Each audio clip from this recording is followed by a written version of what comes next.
اللہ کے نبی صلی اللہ علیہ وسلم نے زمزم کے پانی کو کھڑے ہو کر نوش فرمایا ہے۔ حدیث کی تشریح کے اندر زمزم کے پانی کو کھڑے ہو کر نوش فرمانے کی 3 وجہ بیان کی گئی ہیں۔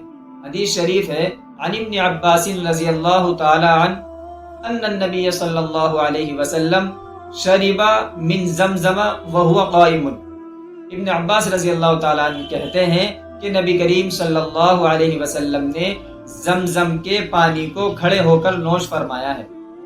حدیث کی تشریح کے اندر 3 وجہ بیان کی گئی ہیں۔ پہلی وجہ یہ ہے کہ بھیڑ کی وجہ سے اللہ کے نبی نے ایسا کیا، بھیڑ کی وجہ سے، یعنی بھیڑ بہت زیادہ تھی، اس وجہ سے اللہ کے نبی نے کھڑے ہو کر پانی کو نوش فرمایا۔ دوسری وجہ یہ بیان کی گئی ہے کہ اللہ کے نبی نے ایسا اس لیے کیا تاکہ پتہ چل جائے کہ کھڑے ہو کر پینا جائز ہے، یعنی حرام ناجائز نہیں ہے، کھڑے ہو کر آپ مجبوری میں پانی پی سکتے ہیں۔